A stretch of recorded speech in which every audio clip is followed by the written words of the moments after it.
Mesdames et messieurs, bonjour. Je tiens tout d'abord à remercier Françoise Combes pour m'avoir donné l'opportunité de contribuer à ces cycles sur la formation hiérarchique des galaxies. Les modèles sémionétiques sont une technique. Le but est celui de comprendre l'évolution des propriétés statistiques des galaxies dans un cadre cosmologique.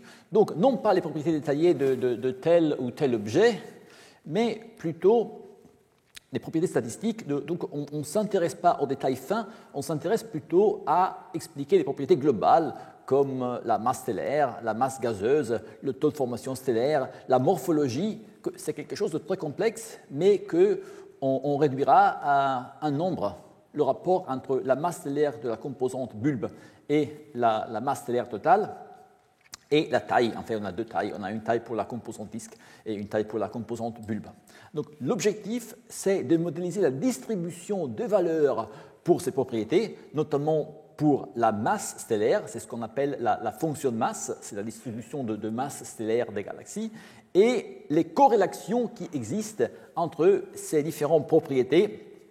Oui, la séquence de Hubble, dont on a déjà beaucoup parlé, a son intérêt parce que ce n'est pas simplement une classification morphologique, on voit des relations systématiques alors qu'on la parcourt de la droite vers la gauche, on voit que les galaxies deviennent plus rouges, plus massives et avec des densités surfaciques plus élevées. On voit aussi, quand on regarde la distribution des galaxies sur un diagramme couleur-masse, couleur c'est lié au taux de formation stellaire, que la population des galaxies est bimodale. Il n'y a pas une transition continue. Il y a d'un côté des galaxies qui ont une formation stellaire active et qui sont plutôt des galaxies spirales, et de l'autre côté des galaxies qui ont cessé de former des étoiles et qui sont plutôt des galaxies elliptiques ou lenticulaires. Alors, l'objectif, c'est non seulement de comprendre ces observations, mais aussi de les comprendre dans un cadre cosmologique. Alors, Françoise a déjà préparé le cadre pour moi. Donc, essentiellement, l'idée qui commence dans un article de White and Rees, qui a pour titre Core Condensation in Heavy Halo, a Two-Stage Theory for Galaxy Formation, est qu'il y a deux étapes, two stages. Il y a une première étape, c'est d'abord l'instabilité gravitationnelle de fluctuation et densité primordiale qui amène à la formation d'halos de matière noire, et puis l'effondrement du gaz au centre des halos de matière noire, ce qui forme les galaxies au sens propre. Les galaxies sont, on pourrait dire, où le gaz devient étoile. Alors, dans ce cadre, la première grande question, c'est pourquoi la fonction de masse des galaxies est tellement différente de celle des halos de matière noire. Oui, si on regarde la fonction de masse des galaxies, on voit que le nombre de galaxies diminue avec la masse, mais d'abord, cette décroissance est très douce jusqu'à ce qu'on arrive à une masse de un peu moins que 10 à la puissance 11 masses solaires, plus ou moins 6 fois 10 à la puissance 10 masses solaires, et après, il chute très vite. Alors que si on regarde la fonction de masse des halos de matière noire, dans un diagramme logarithmique, c'est plus ou moins une droite. Alors, ce n'est pas vrai. Elle aussi chute exponentiellement à très grande masse, mais ça, c'est dehors l'intervalle montré sur cette figure. Donc, si tous les baryons dans un halo de matière noire pouvaient s'effondrer au centre et former des étoiles, alors la masse stellaire serait simplement la masse du halo fois 0,16, et alors on aurait une fonction de masse des galaxies qui serait la ligne pointillée. Et on voit qu'il y a carrément une différence. Alors, une autre manière de voir, c'est ce que Françoise venait de montrer. En fait, il y a une masse caractéristique auquel l'efficacité de la formation des galaxies atteint un maximum. Et on voit que c'est beaucoup plus difficile de convertir les baryons en étoiles dans des halos de masse plus petite ou bien plus grande. Alors, pourquoi ? En son livre Gravitation and Cosmology de 1972, Steven Weinberg disait « Nous avons une théorie pour la fonction de masse des halos, mais nous ne sommes pas du tout capables d'expliquer pourquoi il y a une masse caractéristique dans les galaxies? C'est parce qu'il avait écrit son livre en 1972. S'il avait écrit 5 années plus tard, alors il aurait su pourquoi il y a cette masse caractéristique. En fait, il y a eu 3 articles en 1977 qui ont mis les bases pour notre compréhension théorique moderne de la formation de galaxies. Et l'idée, c'est que la masse caractéristique des galaxies vient d'une compétition entre 2 processus, d'un côté le réchauffement et de l'autre côté le refroidissement. Alors, le gaz qui se fond au centre, qui chute au centre de la matière noire, il le fait à des vitesses importantes, qui peuvent être centaines de kilomètres par seconde. Donc, à de telles vitesses, quand il y a des collisions entre des éléments de gaz, il y a des chocs, et ce choc réchauffe le gaz à des températures qui peuvent être considérables. Et donc, une fois qu'il est chaud, le gaz a trop de pression pour s'effondrer sur les galaxies et se fragmenter en nuages pour former des étoiles et après, pour former des galaxies. Et après, dans les galaxies des étoiles, le gaz doit être froid. Donc, il doit pouvoir rayonner son énergie thermique. Donc, il y a une compétition entre 2 échelles de temps, le temps de chute et le temps de refroidissement. Alors, le temps de chute est dans un système, le temps de chute libre, va comme 1 sur la racine carrée de la densité. Mais Françoise vient de nous montrer que dans les halos de matière noire, toutes les halos à une même époque ont une même densité qui est un multiple de la densité moyenne de l'univers. Donc, le temps de chute libre, c'est le même pour tous les halos. En revanche, ce qui est différent, c'est le temps de refroidissement. Pourquoi? Parce que dans des halos de faible masse, les températures sont plus faibles, alors le gaz est beaucoup moins ionisé, donc il y a beaucoup de transitions atomiques qui peuvent être utilisées pour rayonner l'énergie thermique à travers des processus d'excitation et désexcitation. Alors que quand on va vers des halos plus massifs, où les températures du gaz sont plus élevées parce que les chocs ont été plus violents, parce que la vitesse de chute libre a été beaucoup plus grande, alors là, ce qui se passe, c'est que le gaz, quand la température est plus élevée, a tendance à être beaucoup plus ionisé, parce qu'à cette grande température, les collisions ont enlevé les électrons des atomes. Donc à ce point-là, le seul mécanisme de rayonnement, c'est la Bremsstrahlung, ce sont les interactions libre-libre, qui sont beaucoup moins efficaces, et donc c'est pour ça que le temps de refroidissement devient beaucoup plus long. Donc on voit 2 régimes dans ce chemin. On voit qu'à petite masse, le temps de refroidissement est plus court que le temps de chute libre. Donc le gaz s'effondre au centre, se fragmente en nuages, et après il forme des étoiles. Alors qu'à grande masse, ce qui se passe, c'est que le refroidissement devient lent, plus lent que l'échelle de temps sur laquelle le gaz est réchauffé par l'effondrement gravitationnel, et donc on a la formation de halos chauds quasi hydrostatiques.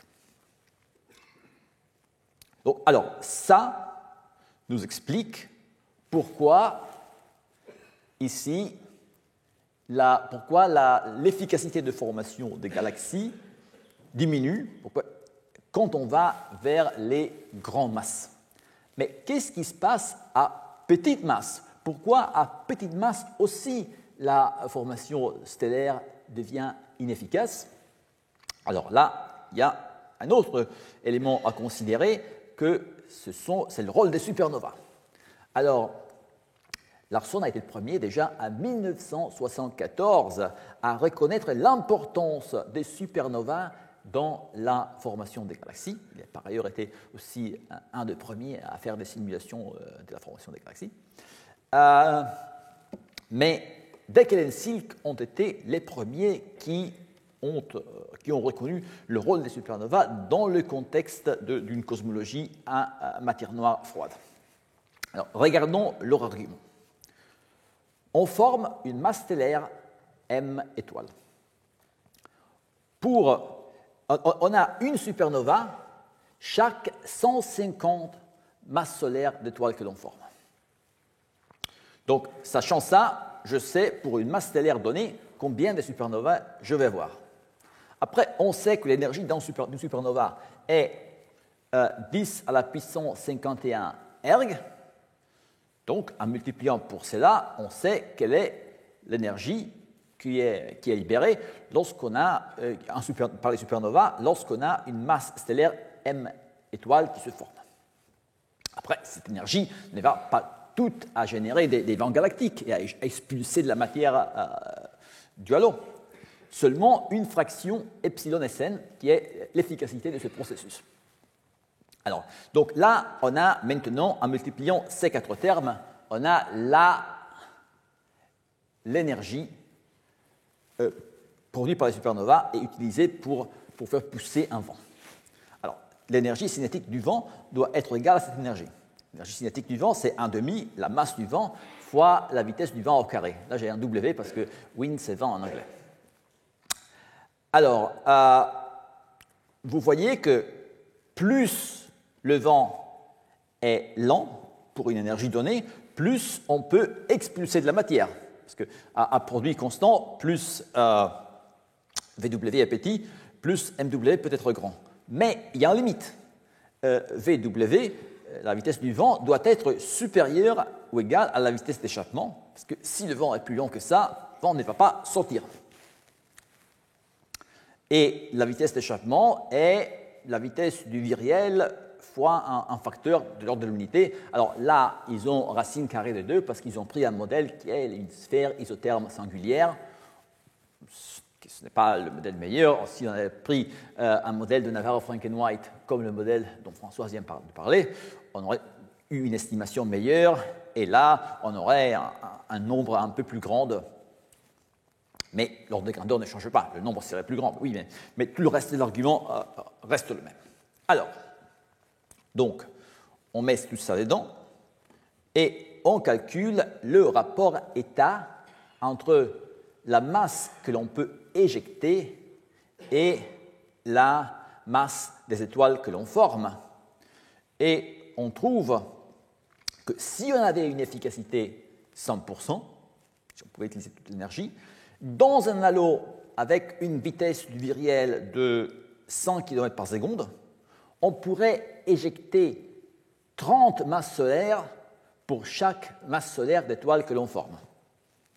Alors, ça, c'est la vitesse qui correspond à une halo de masse 5 fois 10 à la puissance 11 masses solaires, donc un peu moins que la moitié de la masse du halo de la Voie lactée. Alors, bien sûr, dans la réalité, l'efficacité des supernovas ne peut pas être 100%. Epsilon Sn sera quelque chose plutôt de l'ordre de quelques pourcents. Mais on peut avoir des galaxies qui ont des halos qui ont une vitesse du viriel encore plus petite que ça. Et ça va comme V vir à la puissance moins 2. On voit que état peut être important, surtout dans les halos des galaxies naines. C'est là que le rôle des supernovas, on va le voir dans sa plénitude. Alors, terminer cette introduction, je vais vers le centre de cette présentation. Alors, nous avons 2 approches pour voir comment ces éléments rentrent dans la formation et l'évolution des galaxies. Une approche est les simulations hydrodynamiques, dont on a déjà parlé dans ce cycle. Dans les simulations hydrodynamiques, l'évolution des baryons et de la matière noire est suivie en même temps en intégrant leur équation du mouvement.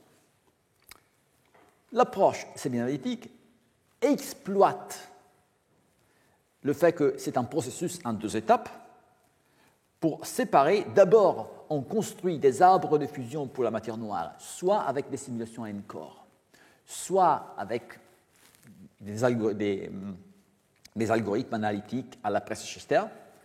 Et après, on va suivre la formation et l'évolution des galaxies dans les halos de matière noire avec des modèles analytiques. Donc, la partie qui coûte la plus cher d'un point de vue numérique est faite d'abord, une fois pour toutes, parce qu'on pense qu'on sait on connaît la cosmologie avec assez de précision. Donc ça c'est la partie qu'on connaît bien.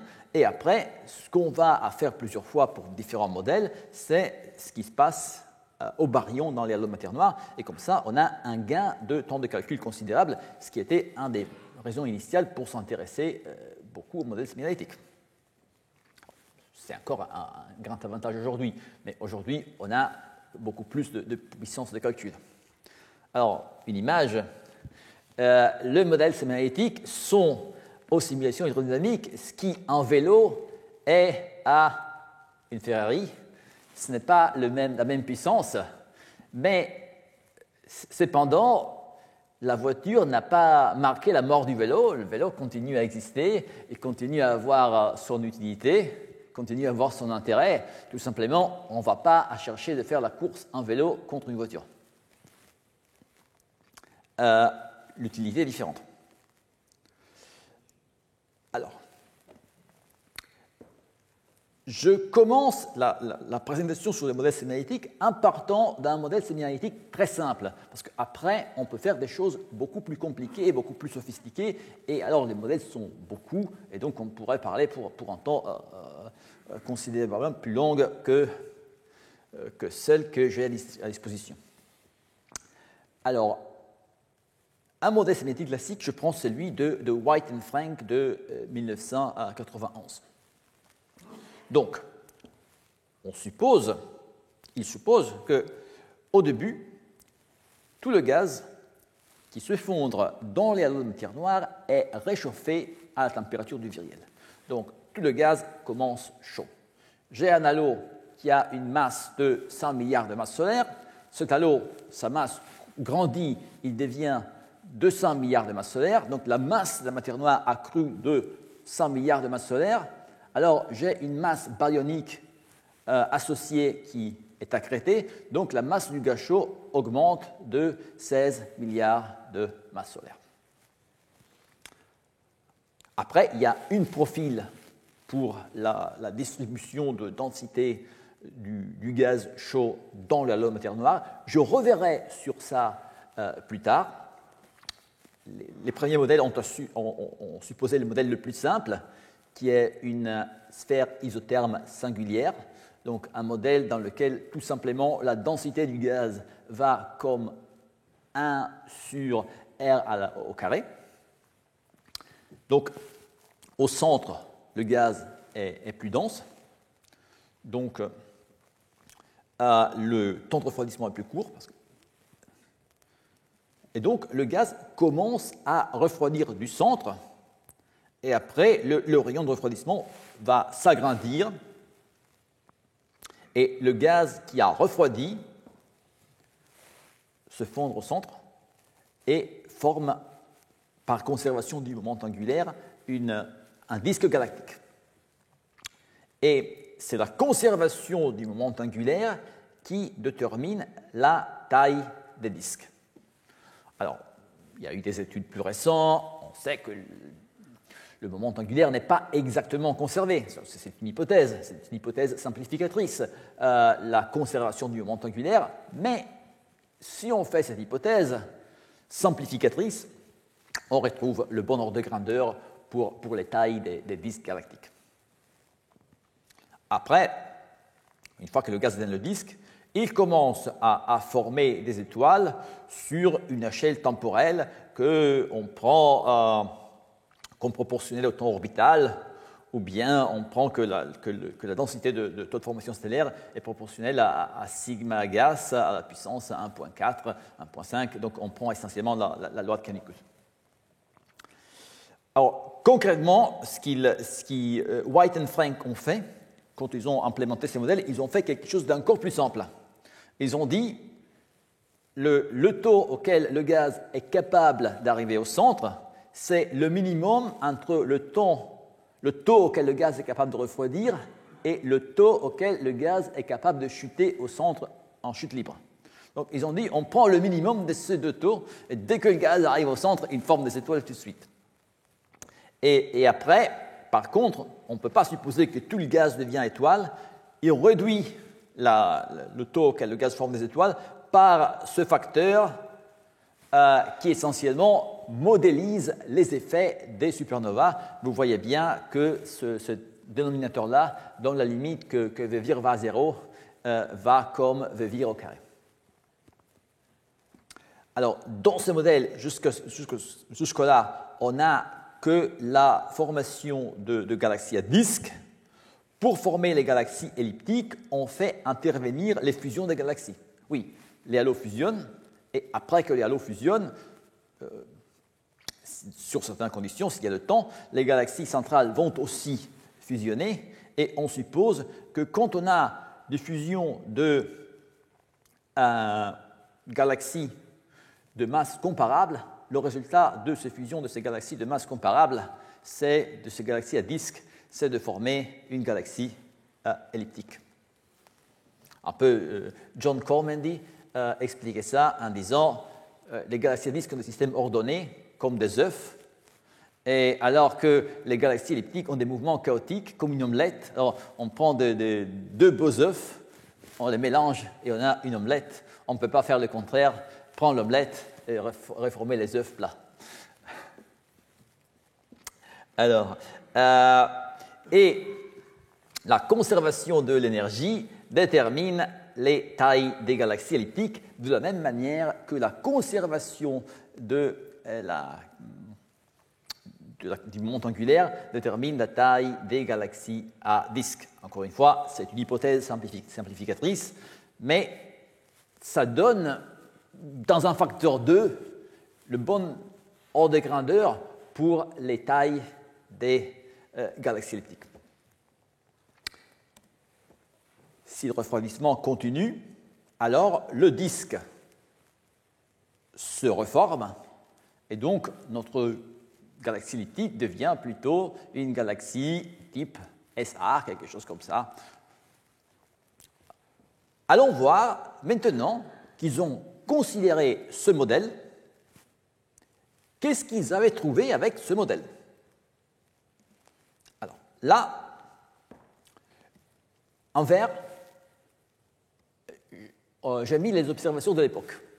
Ils avaient mis une courbe grise, mais avec beaucoup de courbes grises, c'était difficile de dire laquelle. Donc, j'ai mis une courbe au-dessous, en vert, pour mettre en évidence les observations. Si, tout simplement, la fonction de masse, alors là, ce n'est pas une fonction de masse, c'est une fonction de luminosité, mais supposons que la luminosité trace la masse.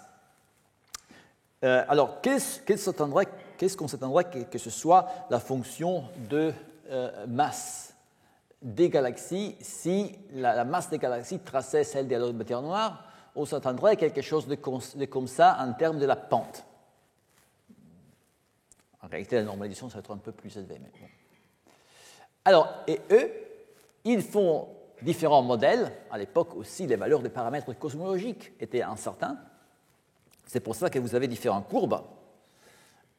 Et vous voyez que, bon, ces courbes grises-là sont mieux que ça, mais elles ne reproduisent pas les observations très bien.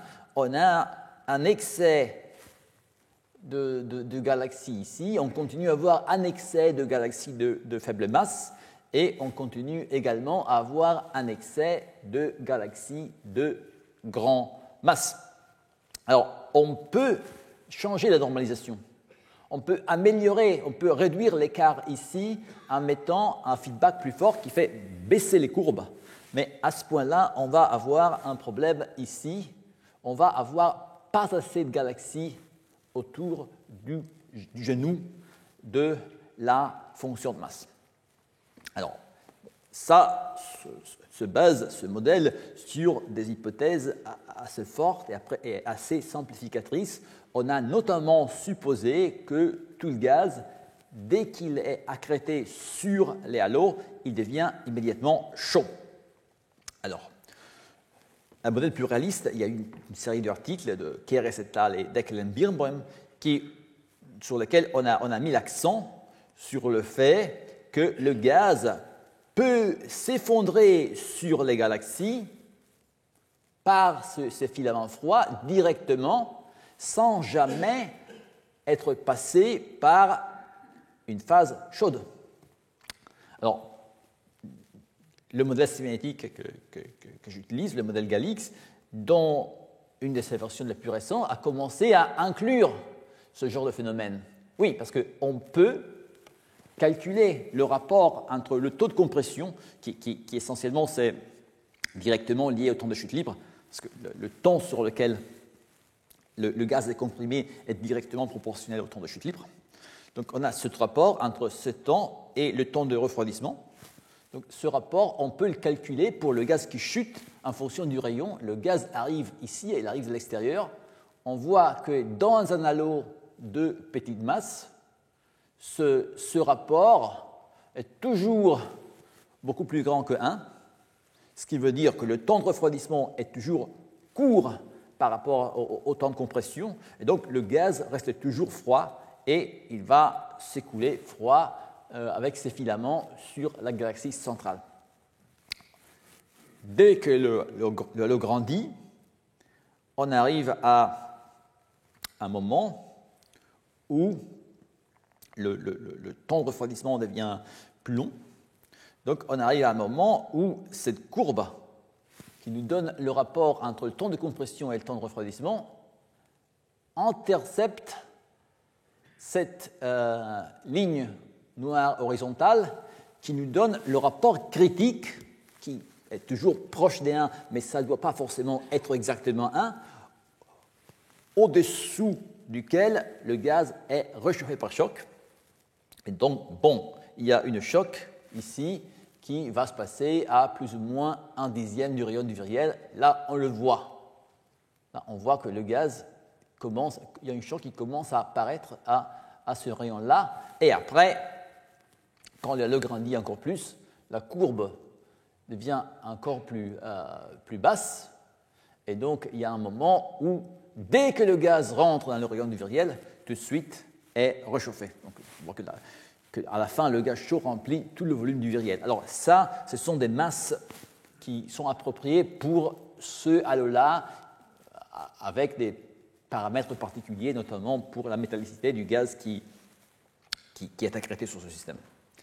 Alors, on a vérifié, on s'est demandé, on a regardé des simulations comme celle-là. Cette image est issue d'une simulation qui s'appelle NIAO, qui est un ensemble de simulations hydrodynamiques de formation des galaxies à partir des conditions initiales cosmologiques. Et on s'est demandé, est-ce que ce modèle est capable de recouvrir, de retrouver ce qui se passe dans les simulations?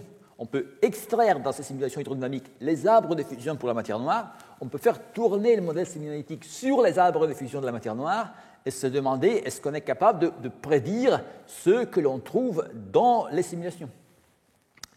Eh bien, alors, la courbe rouge solide vous dit la fraction du gaz qui est réchauffé, qui devient chaud, qui passe à la phase chaude, dans NIAO, donc dans la simulation hydrodynamique. Le modèle cybernétique est bimodal, soit on est dans le mode chaude, soit on est dans le mode froide. Donc la fraction du gaz qui est réchauffé est soit 0, soit 1. Oui, parce que le modèle est sphérique. La simulation hydrodynamique n'est pas forcée d'être sphérique. Donc je peux avoir du réchauffement dans une direction et pas du réchauffement de l'autre. Alors que le fait d'être sphérique, c'est ce qui fait si que je suis forcé d'avoir 0 ou 1. Donc, carrément, une fonction qui peut valoir seulement 0 ou 1, c'est toujours une approximation de quelque chose qui varie d'une manière continue entre 0 et 1, mais vous regardez que ce n'est pas si mal. Ici, où ça c'est plus ou moins 0,1, 0,1, 0,2, c'est 0. Après, ici, que la courbe rouge continue monte, la courbe rouge solide monte, la courbe rouge pointillée monte aussi. Ici, il y a un minimum de la courbe rouge solide, minimum de la courbe rouge pointillée. La courbe rouge solide remonte, la courbe rouge pointillée remonte aussi. Ici, il y a une chute de la courbe rouge solide, chute de la courbe rouge pointillée. Donc, globalement, ça marche assez bien. Mais, quand on va voir ce qui se passe à la fonction de masse de galaxie. Alors là, c'est sans rétroaction. On voit que prendre en compte ces éléments, ça n'améliore pas beaucoup les choses. Vous voyez là les observations, des observations un peu plus modernes que les autres.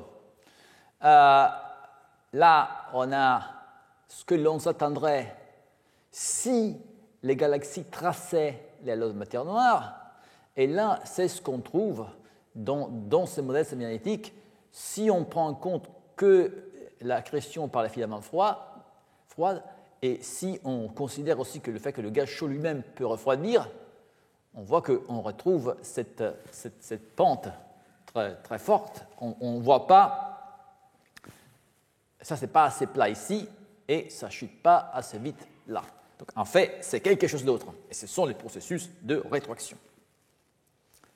Alors, commençons par regarder ce qui se passe à petite masse.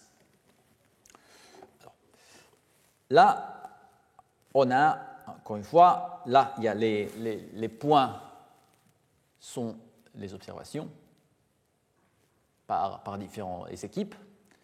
Ça, c'est la fonction de masse que l'on s'attendrait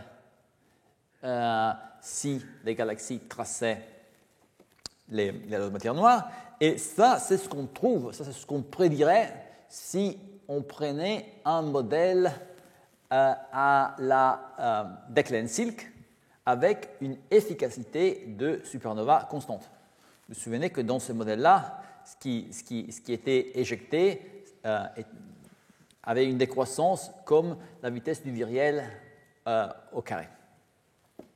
Alors, vous voyez que quand on fait un modèle comme ça, qui est un peu ce que White and Frank avait fait en 1991, on trouve un excès de galaxies de petite masse par rapport aux observations. Que c'est ce qu'ils trouvaient aussi, mais eux, ils trouvaient un écart encore plus grand parce que, bon, il y a un problème du modèle, il y avait un problème du modèle, mais il y avait aussi un problème des observations à l'époque. Aujourd'hui, à l'époque, la fonction de masse était plus plate ici, alors que maintenant, elle a monté un petit peu. Donc une partie ce sont les modèles qui sont améliorés, mais une partie, ce sont aussi les observations qui ont changé. Alors, supposons de dire, je prends une efficacité des supernovas encore plus forte. Alors, si je prends une efficacité des supernovas encore plus forte, cette ligne-là chute d'ici à, encore une fois, à ici. Bon, alors, l'accord là, pour les naines, est bon maintenant, mais si je prolonge ça, là, on a, comme White and Frank, il manque de galaxies autour d'une masse de 10 à la puissance 11 masses solaires, au moins que on suppose que l'efficacité des supernovas diminue. On a une rétroaction des supernovas qui devient moins efficace quand on va vers les halos massifs. Et si on a une décroissance qui va comme la vitesse du viriel à la puissance moins 4, alors on est précisément sur les données.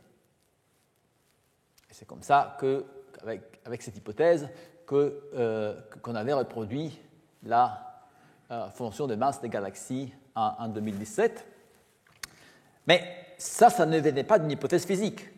On avait dit,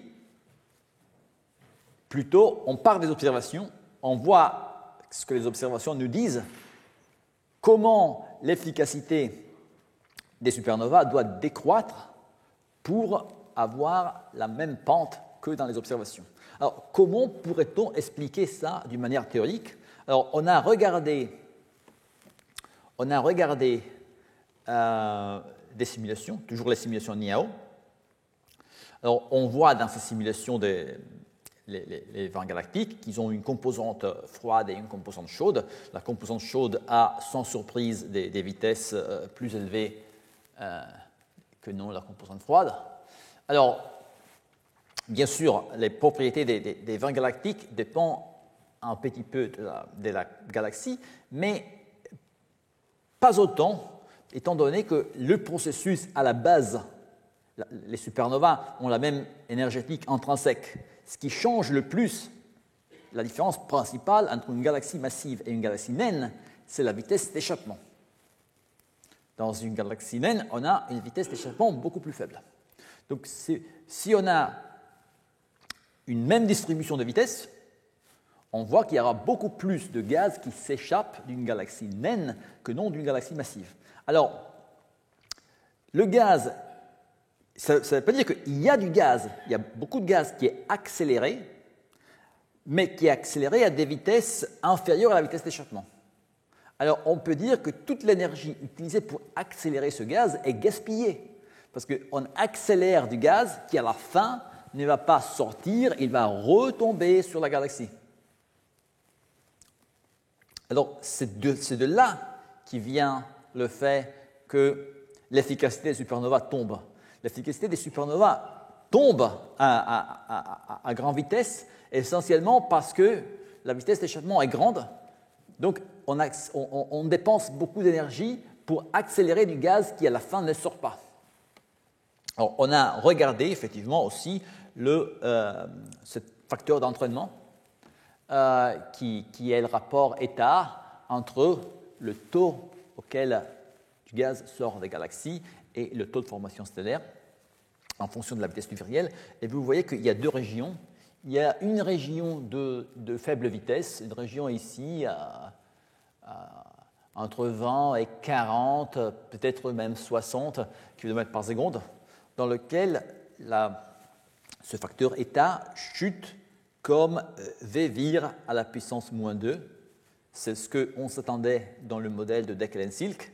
C'est le régime dans lequel epsilon Sn peut être considéré comme constante, parce que l'efficacité des supernovas est essentiellement saturée.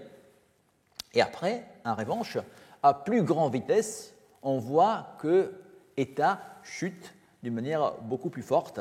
État chute presque comme V vir à la puissance moins 6. Alors, moins 6, c'est moins 2, moins 4. Et donc voilà, on a précisément le moins 4 que je mentionnais tout à l'heure. Alors là, on a vu ce qui se passe à petite masse. Maintenant, je veux aller regarder ce qui se passe aux grandes masses. Alors, pourquoi le gaz ne refroidit pas dans les halos massifs? Alors, on pense que ça est dû au réchauffement mécanique par les radiogalaxies. Françoise en a déjà beaucoup parlé. Essentiellement, l'idée est qu'il y a un équilibre entre le réchauffement par le trou noir central et le taux auquel le gaz refroidit par émission de rayons X. Si on regarde les données, on voit que plus ou moins la puissance des jets que l'on dérive de la taille des cavités, on voit que les jets radio creusent des cavités dans le gaz chaud, qui lui est visible dans les rayons X. Donc, des propriétés de ces cavités, on peut déduire quelle a été la puissance mécanique pour créer ces cavités. Et on peut comparer cette puissance mécanique à la luminosité X, et on voit que les deux sont égales dans un facteur 4. Certaines fois, la puissance des cavités est jusqu'à 4 fois plus grande, elle peut être jusqu'à 4 fois plus petite, mais globalement, c'est ça. Et ça, ce qui est remarquable, c'est que ça se passe sur plus de 4 ordres de grandeur. Ce qui est un facteur 4 petit par rapport à ces 4 ordres de grandeur. Et enfin, les simulations hydrodynamiques ont montré que cela peut être expliqué parce que le taux d'accroissement du trou noir central a une tendance à s'autoréguler pour préserver l'équilibre thermique du milieu inframarin. Alors, la question, c'est comment on peut transporter ça dans les modèles semi-analytiques. Alors, quand on pense de modéliser ça d'une manière semi-analytique, c'est ce que les gens qui ont commencé à faire ça dans ces articles ont pensé, c'est de dire, bon, alors on fait l'hypothèse que le refroidissement s'arrête lorsque le trou noir est capable de produire une puissance des jets supérieure ou égale à la luminosité X. Et si le trou noir n'arrive pas à produire cette puissance, s'il arrive à produire une puissance des jets qui est la moitié de la luminosité X, alors on réduit le taux auquel le gaz refroidit d'un facteur 2. Alors, ça a parfaitement du sens, mais il y a un problème. Le problème, c'est que l'équilibre n'est pas unique. Je peux gagner 2 000 € par mois et dépenser 2 000 € par mois. Je peux gagner 3 000 € par mois et dépenser 3 000 € par mois. Dans les deux cas, je suis à l'équilibre, mais la situation n'est pas la même. Alors, là, je peux avoir l'équilibre, mais je peux avoir deux équilibres très différents selon qu'est-ce que c'est la luminosité X. Et le problème, c'est comment je détermine la luminosité X de mes systèmes dans le modèle semi-analytique. Alors, l'approche la plus simple, c'est une approche, par exemple, comme celui qui a été proposé par Komatsu-Seljac en 2001, qui est certainement beaucoup mieux que l'isotherme singulière, c'est de dire, on suppose que la matière noire a un profil NFW. Françoise a parlé de ce profil tout à l'heure. Alors, on suppose que le gaz est polytropique et en équilibre hydrostatique avec le potentiel gravitationnel de la matière noire. On peut résoudre analytiquement les équations pour le profil de densité et température du gaz. Dans ces hypothèses, on trouve que la solution a des paramètres libres. On peut contraindre ces paramètres en demandant que le profil du gaz trace celui de la matière noire à grand rayon. Et quand on fait ça, on trouve un profil qui est plus ou moins celui montré par ces carrés noirs, ce qui est cohérent avec la variété des profils observés et en fait se situe sur la ligne de frontière entre les profils des amas dans lesquels on s'attendrait de voir des écoulements de refroidissement, les Cool-Kloklas, et les profils des amas dans lesquels, en revanche, le gaz a assez d'entropie qu'on ne s'attend même pas de voir des écoulements de refroidissement. Et qu'est-ce que c'est le problème de faire ça? Le problème de faire ça, regardons. Alors, la luminosité X du système est donnée par l'émissivité, la luminosité par unité de volume, fois le volume. Alors, la luminosité par unité de volume, dans ces systèmes où l'émission est dominée par la Bremsstrahlung, par l'émission libre-libre, c'est la densité au carré du gaz fois la racine carrée, fois quelque chose qui va comme la racine carrée de la température. Et après, il y a le volume. Le volume, lui, va comme le rayon au cube. Mais nous savons que, alors, dans tous ces systèmes, la densité du halo, la densité de la matière noire, c'est toujours la même. C'est toujours un multiple de la densité moyenne de l'univers. Et dans ce genre de modèle à la Komatsu-Seljac, par construction, la densité du gaz trace celle de la matière noire. Donc, on va voir que, densité constante, le volume est proportionnel à la masse. Donc, la proportionnalité de la luminosité X va être comme la racine carrée de la température fois la masse. Mais la masse va comme la température à la puissance 3,5. Donc, 1,5 plus 3,5, ça fait 2. On prédit que la luminosité X devrait aller comme la température au carré. Eh bien, on n'observe pas du tout ça. Si on prend ce modèle, on s'attendrait cette relation-là entre la luminosité X et la température. Alors, si on regarde les amas de galaxies, bon, ils sont là, donc on pourrait dire qu'ils sont plus ou moins sur cette relation. Mais si on va regarder les groupes ou des galaxies individuelles, on voit que leur luminosité X sont beaucoup inférieures à ce que l'on s'attendrait avec ce modèle des 2 ordres de grandeur. Donc, pas de petit. Alors ça c'est connu depuis longtemps, ce problème. C'est connu depuis le début des années 1990. Et c'est connu comme le problème de l'entropie. Pourquoi le problème de l'entropie? Parce qu'en fait, l'entropie peut être paramétrisée par cette constante d'entropie qui va comme la constante de Boltzmann fois la température fois la densité à la puissance moins 2 tiers. Donc vous voyez qu'avoir une... Alors, ces systèmes, petit pas à l'arrière, ce qui était faux dans l'argument que j'ai fait, c'était l'hypothèse que la densité est toujours la même. C'était l'hypothèse que la densité du gaz trace celle de la matière noire. En réalité, les groupes ont des densités beaucoup plus faibles que celles que l'on s'attendrait. Alors, densité plus faible, ça veut dire entropie plus élevée.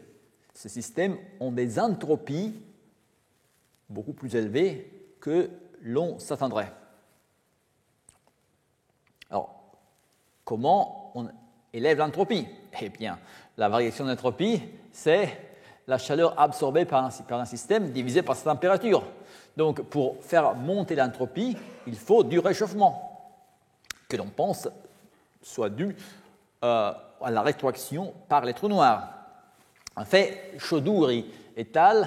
Avaient calculé de quelle chaleur on a besoin pour produire les excès d'entropie observés, et ils voyaient qu'on a besoin d'une injection de chaleur de l'ordre de 20% de l'énergie de liaison gravitationnelle des baryons dans les halos, modulée par un facteur avec une dépendance relativement faible de la température. Alors, maintenant, on pourrait dire, bon, on a compris ce qu'il faut faire. Il faut d'abord modéliser les effets des trous noirs sur le gaz, prendre en compte le fait qu'il y a eu un réchauffement violent à un certain moment, qui a fait augmenter l'entropie, prendre en compte comment la densité du gaz varie à cause de ça, et une fois qu'on a la densité du gaz, on est capable de calculer sa luminosité X, et une fois qu'on calcule la luminosité X, on calcule quel doit être le taux d'accroissement sur le trou noir central pour produire la bonne puissance des jets pour maintenir ces systèmes à l'équilibre. Ça, c'est ce que j'ai pensé depuis des années, et après, j'ai vu que, en fait, c'est pas une bonne idée. C'est pas une bonne idée, pourquoi? Parce que c'est hyper compliqué, parce que la réponse dépend de comment on distribue le réchauffement produit par les trous noirs dans le gaz.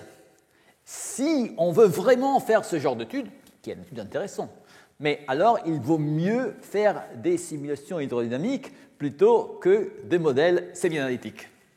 Parce qu'une simulation hydrodynamique sera infiniment supérieure quand il s'agit de suivre la dynamique du gaz. Ils sont faits pour ça. Si moi je me mets à faire la compétition avec quelqu'un qui fait des simulations hydrodynamiques pour ça, c'est comme si je me mets en vélo à faire la course contre une Ferrari. J'ai zéro possibilité de vaincre. En revanche, je peux utiliser la souplesse d'une méthode semi-analytique et faire quelque chose de différent. Notamment dire, je peux partir des observations. Je peux chercher une approche phénoménologique. Alors, regardez ce travail récent de Chen et al. Ils ont regardé la distribution des galaxies sur un diagramme dans lequel, en ordonnée, il y a la densité surfacique de masse stellaire dans la région centrale des galaxies. Donc, ils regardent dans le kiloparsec central quelle est la densité surfacique de masse stellaire. Et en abscisse, ils ont mis la masse stellaire. Donc là c'est à différentes époques de l'univers, d'un décalage spectral de 2 jusqu'à une époque plus récente. Après, ils ont dit on sépare les galaxies en 2 groupes. Celles qui ont une formation stellaire active et celles qui ont cessé de former des étoiles. On les appelle quenched galaxies. On appelle quenching la suppression violente, rapide de la formation stellaire. Alors, on voit qu'il y a une ligne, sur ce diagramme qui sépare les galaxies des 2 types. On voit que la plupart des galaxies avec formation stellaire se trouvent au-dessous de cette relation, alors que presque toutes les galaxies passives se trouvent au-dessus. Pourquoi les galaxies deviennent passives lorsque leur densité surfacique devient plus grande qu'une certaine valeur? Regardons l'autre figure. L'autre figure nous montre la masse du trou noir en fonction de la masse stellaire. Et encore une fois, les galaxies sont séparées en 2 types. Les galaxies passives en rouge, les galaxies avec formation stellaire en bleu. Alors, vous voyez que pour une masse stellaire donnée, disons 10 puissance 11 masses solaires, vous voyez que lorsque le trou noir a une masse inférieure à 10 puissance 8 masses solaires, je trouve essentiellement des galaxies avec formation stellaire. Au-dessus de cette masse, je trouve essentiellement des galaxies passives. Donc il y a une seuil de masse du trou noir, mais ce n'est pas une seuil constante, c'est une seuil qui dépend de la masse stellaire des galaxies. Alors, est-ce que ces 2 observations sont reliées? Oui, l'idée de Chaneta, c'est que oui, parce que en fait, ils ont aussi d'autres observations qui leur montrent qu'il y a une corrélation entre la masse du trou noir et la densité surfacique centrale, ce qui est logique. Si j'ai une densité surfacique centrale d'étoiles très élevée, ça veut dire qu'il y a eu beaucoup de gaz qui s'est concentré au centre, qui a formé toutes ces étoiles. Et donc, le même gaz a aussi pu alimenter la croissance d'un trou noir supermassif. Donc, l'idée, c'est de dire, c'est ça, sigma 1, c'est un traceur de la masse du trou noir. Quand la masse du trou noir est supérieure à une certaine valeur, et d'où vient cette valeur, on va le voir tout de suite, la formation stellaire s'arrête. Donc, leur modèle, c'est de dire que le trou noir, d'un côté, j'ai l'énergie libérée par le trou noir et déposée dans le gaz environnement. Cette énergie est proportionnelle à l'énergie du masse du trou noir. Plus le trou noir est massif, plus il dépose d'énergie dans le gaz environnant. On compare cette énergie à l'énergie de lien gravitationnel des baryons dans le halo de matière noire.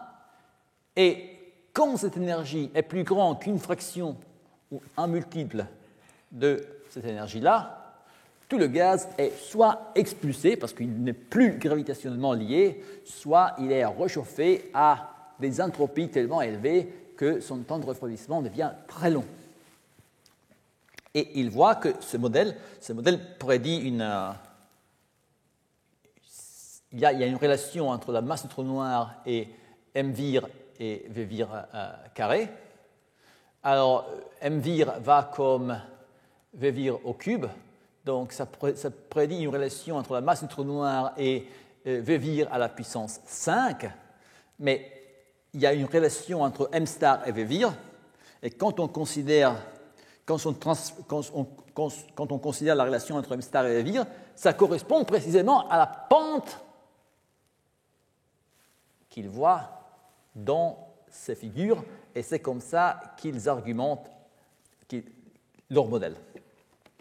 Moi, je dis, moi, je peux mettre cette hypothèse dans un modèle sémianalytique de la formation des galaxies et voir si, avec cette hypothèse, on reproduit d'autres observations que la relation sigma 1 m star. Est-ce que ces modèles marchent en général? Est-ce qu'il est capable de reproduire d'autres observations? Alors, c'est pour ça que nous avons considéré plusieurs modèles. 2 modèles de base. Premier modèle, un modèle très simple. On dit c'est la masse du halo qui contrôle la formation stellaire. Quand la masse du halo devient plus grande qu'une masse critique, on suppose que la formation stellaire s'arrête. Modèle B, ce n'est pas la masse du halo, c'est la masse du trou noir. On a une condition comme celle de Chen et al. Quand la masse déposée par le trou noir dans le gaz environnant est plus grand que 1% de l'énergie libérée par le trou noir, quand avec une efficacité de 1%, on injecte une énergie plus grande que l'énergie de liaison gravitationnelle du gaz, la formation stellaire s'arrête. Alors je dis 1%, et là vous voyez que c'est 10 puissance moins 3, oui, parce que déjà, l'efficacité du trou noir est 10%. Le trou noir ne libère pas une énergie m trou noir c carré, il libère une énergie 0,1. Et m trou noir c carré comme ordre de grandeur, donc c'est 1% de 10%, c'est pour ça que j'ai un 10 puissance moins 3. Après, un autre élément qui peut influencer les prédictions du modèle, c'est qu'est-ce qu'on suppose pour la croissance des trous noirs. Là, il peut y avoir deux modèles. On peut avoir un modèle dans lequel c'est seulement dans les fusions majeures qu'on forme des bulbes et des trous noirs supermassifs. Fusions majeures sont celles dans lesquelles le rapport entre la masse de la galaxie plus petite et la masse de la galaxie la plus grande est plus grand qu'un quart. Ou bien, on pourrait avoir un modèle, c'est le modèle 2, dans lequel toutes les fusions contribuent à la formation des bulbes et la croissance des trous noirs d'une manière qui dépend plus ou moins proportionnelle au rapport de masse. Donc, on a le choix A et B, on a le choix 1 et 2. En combinant ces deux choix, on peut avoir 4 modèles, A1, A2, B1, B2. Allons voir comment ces modèles se comportent. Regardons d'abord la fonction de masse des galaxies, non seulement dans l'univers local, mais aussi dans son évolution avec le décalage spectral. Alors, commençons par le modèle A avec une masse limite de 2 fois 10 à la puissance 12 masses solaires. On voit que ces deux modèles, tous les deux, sont satisfaisants. On voit qu'ils ont une tendance à prédire une transition des pentes un peu trop brutale par rapport aux observations qui ont une pente un peu plus lisse, mais là, on peut dire que c'est le modèle qui a fait des simplifications, etc. Donc, je pense que de ce point de vue-là, le modèle 1 et 2, A1 et A2, passent tous les deux le test. Regardons le modèle B1 B2. Là, le modèle B2 aussi est cohérent, alors que le modèle B1, lui, il se porte mal. Pourquoi? Parce que dans le modèle B1, essentiellement, on a dit que ce ne sont que les fusions majeures qui font croire les trous noirs. Donc, une galaxie pourrait arriver à une masse de 10 puissance 12 masses solaires par une série de fusions mineures. Alors, cette galaxie ne forme jamais un trou noir, ne développe jamais un bulbe, et comme il n'y a pas de trou noir, il n'y a pas de rétroaction quand le lot devient massif, et donc elle continue à recevoir du gaz, elle continue à croître, etc. Et donc, on a un excès flagrant de galaxies massives. Donc, on est parti avec 4 modèles, on a dit qu'un modèle sur les 4 ne marche pas. Maintenant, regardons la fraction de galaxies passives. Alors là, ce modèle-là, on a déjà dit que ça ne marche pas. Mais vous voyez que maintenant, il n'y a qu'un seul modèle qui marche. C'est le modèle B2.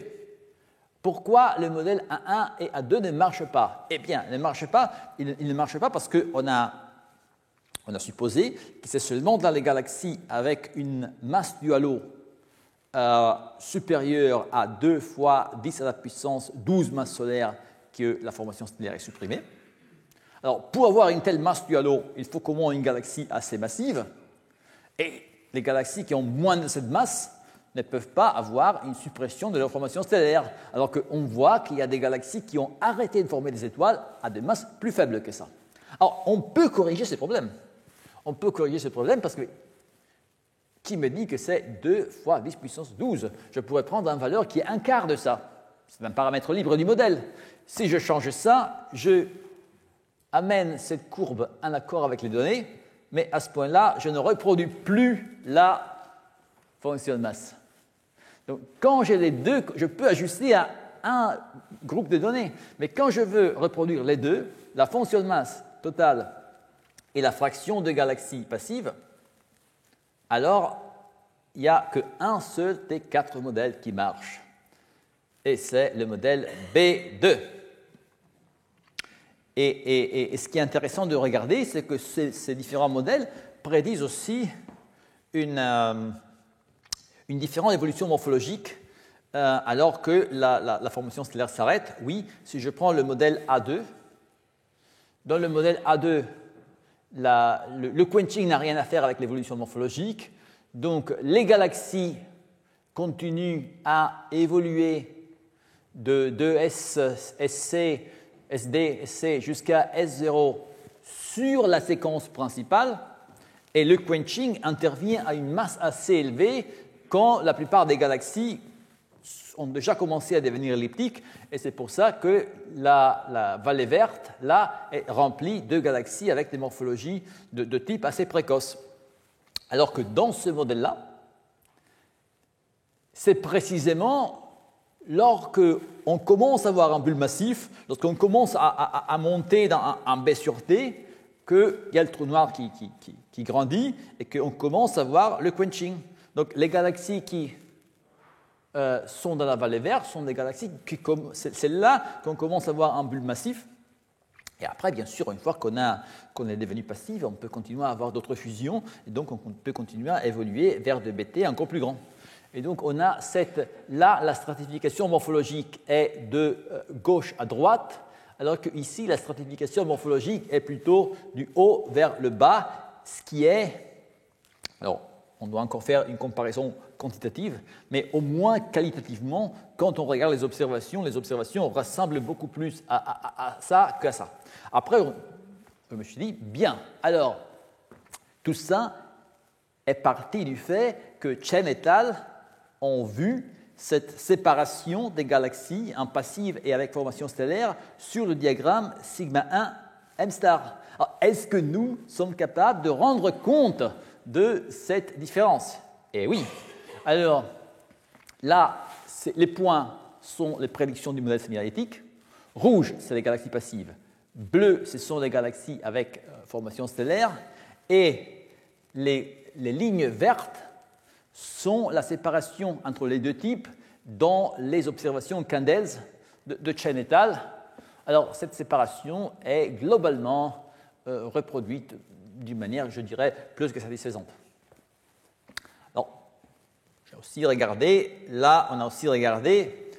la fonction de masse des galaxies, non seulement la fonction de masse totale, mais aussi la fonction de masse en séparant les deux types, en séparant les galaxies passives et les galaxies avec formation stellaire, et on voit que non seulement l'évolution totale de la fonction de masse, mais aussi la séparation entre ces deux types est reproduite assez bien. Alors, un commentaire qu'on peut faire, c'est que dans les données et dans le modèle, on le voit surtout dans certains intervalles de décalage spectral, on voit bien que la fonction de masse des galaxies passives, on a un maximum, ça descend et après ça remonte. Alors pourquoi cette caractéristique? Alors, ici, là, ce sont des galaxies elliptiques. Là, ce sont les galaxies elliptiques, les galaxies S0, qui contiennent des trous noirs supermassifs, et ce sont ces trous noirs qui ont induit la suppression de la formation stellaire. Mais là, c'est quelque chose de différent. Là, ce sont en fait surtout des effets d'environnement. Alors déjà en 2007 et 2008, on avait vu, avec une version très jeune du modèle Galix, mais aussi dans des simulations SPH, on avait vu que la plupart des galaxies à petit m star, qui sont passives, autant dans l'SPH que dans Galix, sont des galaxies, correspondent à des points rouges, ce qui veut dire des galaxies satellites. Et en fait, les abondances chimiques de ces galaxies sont aussi cohérents avec un étranglement lent.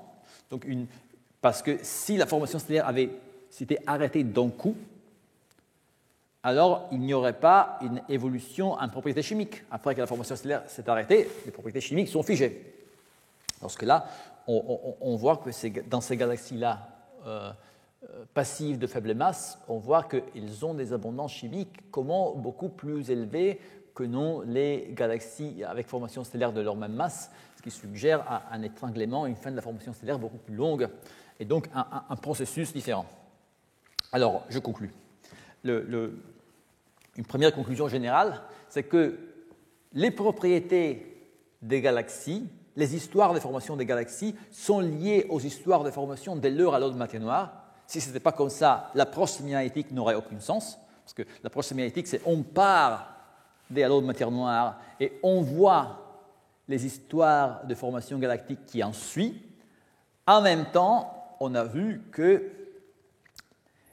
les propriétés des galaxies sont aussi très influencées par les processus de rétroaction, autant à petite qu'à grande masse. La pente de la fonction de masse à petit m star requiert une rétroaction stellaire très efficace dans les galaxies naines et une efficacité qui décroît quand on va vers les grandes masses. Les simulations supportent cette conclusion, mais un petit bémol, il faut l'admettre, surtout dans les galaxies naines, on a du mal à observer les taux d'expulsion de matière que les modèles et les simulations souhaiteraient. Donc, tant qu'on n'a pas encore détecté ces taux d'expulsion, un peu de précaution. Voilà. Quand on va vers les systèmes massifs, la suppression rapide de la formation stellaire dans les galaxies massives est liée à la rétroaction par les trous noirs supermassifs, un modèle dans lequel la formation stellaire s'arrête lorsque l'énergie déposée par le trou noir dans le gaz est plus grande, avec une efficacité de 1%, est plus grande que l'énergie de liaison gravitationnelle, explique assez bien un nombre de données d'observation, la relation sigma 1 m star, la fraction de galaxies passives, l'évolution de la fonction de masse de galaxies, le comportement de la relation entre morphologie et évolution en taux de formation stellaire. Et une telle injection d'énergie serait aussi cohérent avec le réchauffement nécessaire pour résoudre le problème de l'entropie que nous avons vu. C'est un réchauffement proportionnel à l'énergie de liaison gravitationnelle des baryons dans le halo. Et après qu'il y a eu cet épisode, cette croissance rapide des trous noirs qui a arrêté la formation stellaire et qui a amené le gaz sur un niveau d'entropie assez élevé, à ce point-là, les observations et les simulations suggèrent que le taux d'accroissement du trou noir s'autorégule pour préserver l'équilibre thermique du gaz chaud. Ça, c'est dans les systèmes massifs. La suppression de la formation stellaire dans les galaxies de faible masse est, en revanche, vraisemblablement plutôt due à des effets d'environnement. Je vous remercie de m'avoir écouté.